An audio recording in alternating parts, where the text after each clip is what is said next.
Eh bien, bonsoir à tous les amis, supporters sportifs parisiens, parisiennes, supporters, supportrices du Maccabi Haïfa. Peut-être qu'il y en a qui regardent cet avant-match, cette vidéo. Supporters, supportrices d'autres clubs, amoureux du football, bienvenue à vous. Bon les amis, vous l'avez compris, c'est l'avant-match Maccabi Haïfa, Paris Saint-Germain. Demain, pour la deuxième journée de Ligue des Champions, le PSG se déplace à Haïfa pour affronter le Maccabi Haïfa. Bon. Donc déjà les amis, premièrement, ce match... parce que je vois, comme d'habitude, à chaque fois qu'on affronte une équipe plus faible, parce que pour moi, le Maccabi Haïfa, c'est l'équipe la plus faible de ce groupe. J'en ai parlé dans mon débrief de tirage au sort. Maintenant, ça ne veut pas dire que c'est parce que c'est la plus faible équipe du groupe qu'il faut croire que tout est acquis et que tu vas aller facilement t'imposer là-bas. Non, il va falloir batailler. Parce que c'est une équipe, le Maccabi Haïfa, qui déjà dans un stade où l'ambiance va être hostile, le CUP, pour des raisons qu'ils ont expliquées via un communiqué, ne fera pas le déplacement. Donc il y aura pas le CUP. On sera dans un stade qui va être chaud, qui va être derrière cette équipe du Maccabi Haïfa. Ça va être une ambiance Coupe d'Europe, une ambiance hostile. Ce ne sont pas des matchs faciles face à une équipe en face qui va avoir envie de nous rentrer dedans et qui est, malgré leur défaite au Benfica, la première journée de Ligue des Champions, qui est quand même dans une belle forme puisqu'ils ont gagné leurs 4 premiers matchs dans leur championnat. Voilà, et ils sont champions en titre de leur championnat. Donc, moi, les gars, cette équipe, je m'en méfie. Il va falloir, si on veut gagner là-bas, et on doit gagner là-bas, parce que normalement, si la logique est respectée, si on se respecte et qu'on fait ce qu'il faut, tu prends les 6 points sur les deux confrontations face au Maccabi Haïfa. Donc demain, je veux un PSG investi, un PSG en mode Ligue des Champions, parce que sinon, ça risque de mal tourner. Oui, je dis ça parce que ce week-end, on a fait un match dégueulasse face à Brest. On gagne 1-0 et on se fait sauver grâce à Donnarumma qui arrête le penalty. T'as frôlé la catastrophe de faire un partout contre Brest au parc ce week-end et de laisser Marseille tout seul leader. Et on m'a expliqué, oh non mais Ayoub, t'as été trop dur dans le débrief, il faut les comprendre, c'est entre 2 matchs de Ligue des Champions et on enchaîne les matchs tous les 3 jours. Je suis désolé les gars. Cette excuse d'enchaîner les matchs tous les 3 jours, on est au mois de septembre. On n'est pas en fin de saison où je peux comprendre, les mecs tirent un peu la langue, ça arrive. Là, t'es au mois de septembre et je suis désolé. Excusez-moi d'être ambitieux et exigeant avec ce PSG-là. Parce qu'à chaque fois, chaque année, on me dit pareil. T'es trop dur dans le débrief. Ils ont levé le pied parce qu'il y a la Ligue des Champions, ils pensent à la Ligue des Champions. Et puis chaque année, dès qu'arrivent les gros matchs Ligue des Champions en phase finale, on se fait sortir parce que on n'est pas à la hauteur. Donc non, moi ce comportement, je veux pas le voir en fait ce comportement-là, parce que ça fait trop d'années que ça dure. Et en plus de ça, donc maintenant qu'on m'a dit que c'est parce qu'ils avaient la tête à la Ligue des Champions, et demain, si on m'explique que samedi, ils ont levé le pied parce qu'ils pensaient à la Ligue des Champions mercredi, et demain, donc mercredi, dans ce match, je veux voir un PSG investi comme jamais. Voilà. D'accord? Parce que c'est bien beau de me dire je suis trop dur et ils ont levé le pied pour la Ligue des Champions. Demain, c'est le fameux match de Ligue des Champions. Je veux voir un PSG marcher sur son adversaire et tout donner. Parce que, encore une fois, le Maccabi Haïfa, croyez-moi qu'ils vont tout donner.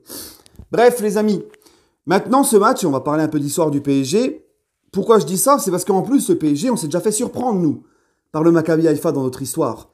Rappelez-vous, Coupe des Coupes 98-99, on va en Coupe des Coupes puisqu'on gagne la Coupe de France, on fait le doublé d'ailleurs en 98, on fait le doublé Coupe de la Ligue, Coupe de France.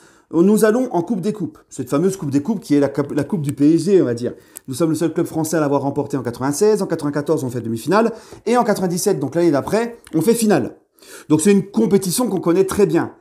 Et malgré tout, on va en 16e de Coupe des Coupes contre le Maccabi Haïfa. Donc là, on était favori, pas de souci, et on sort. On se fait sortir, on fait un partout au parc, on se fait surprendre. On arrive là-bas, donc dans ce stade, le stade où on jouera demain. Je pense qu'il a quand même changé depuis.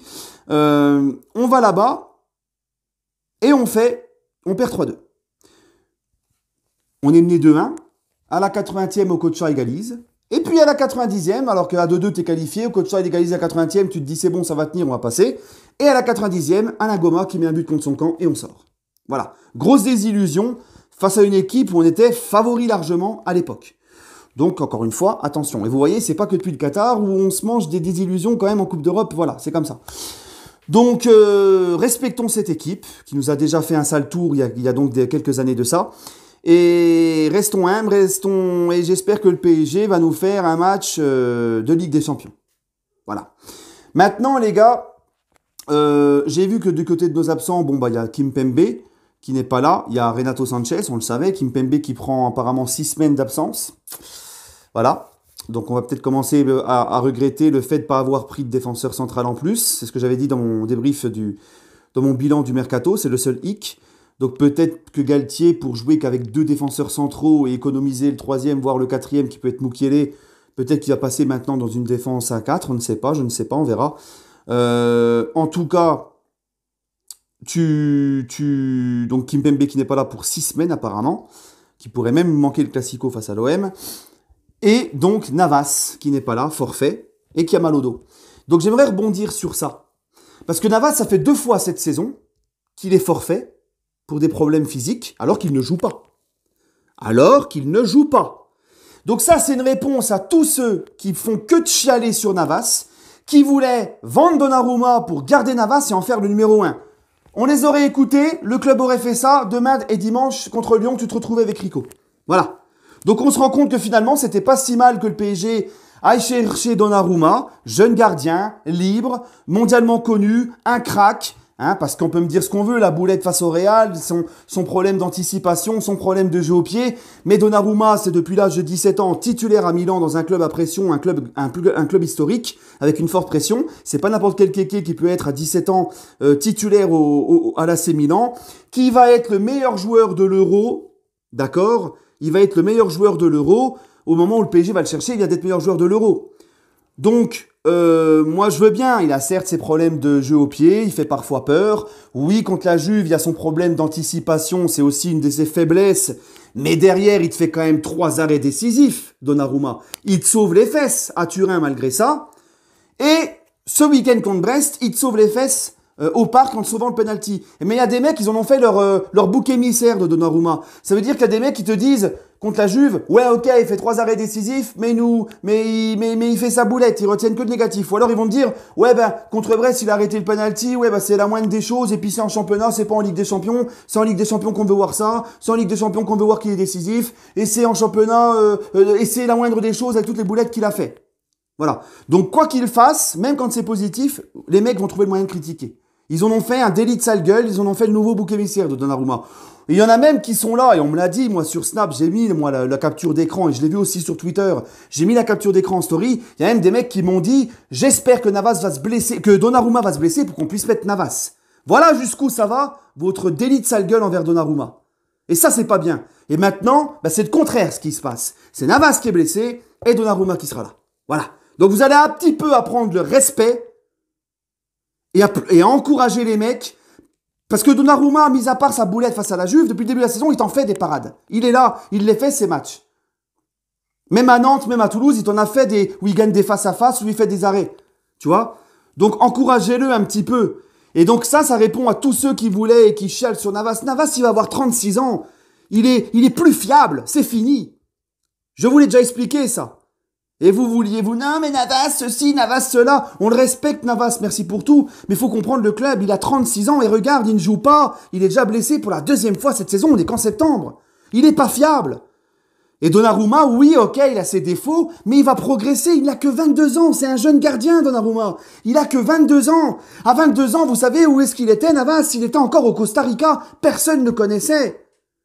Regardez Donnarumma, 22 ans, ce qu'il est, ce qu'il a fait déjà et où il est. Donc, mollo, les gars. Laissez Donnarumma tranquille. Et encore une fois, je suis sûr qu'il va faire fermer des bouches. Voilà. Bref. Donc, ce match, les gars, mis à part ça, tout le monde sera là. Donc, j'ai rien à ajouter, en fait. C'est simple. On fait le match qu'il faut faire. Normalement, Maccabi Haïfa, sans manquer de respect. Parce que même si eux, ils vont se donner à fond, si tu fais ce qu'il faut, si tu te mets en mode Ligue des Champions, normalement, tu leur roules dessus. C'est largement à ta portée. Et demain, les gars, j'espère pas faire le débrief avec une contre-performance. Parce qu'il y a le match retour à Turin. Et c'est pas dit avec actuellement les résultats de la Juve depuis le début de saison qu'Allegri ne saute pas et qu'il y a un autre coach entre-temps qui arrive pour tout relancer. Donc il y a le déplacement à Turin qui sera pas facile. Il y a les deux confrontations face à Lisbonne ou, tu vois, face au Benfica. Ou le Benfica, tu vois, c'est pas une partie de plaisir. Donc vite, qu'on prenne les points face au Maccabi Haïfa parce que c'est la plus faible équipe du groupe. Et encore une fois, si tu fais le job, tu dois prendre les 6 points face à eux. Parce que je pense que Benfica et la Juve, ils les prendront. Voilà. Donc, il faut, dans ces matchs-là, il faut absolument gagner. Comme je vous l'ai dit, le PSG se doit absolument de finir premier de ce groupe, les gars. Voilà. Bon, bref, les amis. Sur ce, prenez soin de vous. Et puis voilà, on se retrouvera demain pour le débrief à chaud en espérant être content du contenu et du résultat.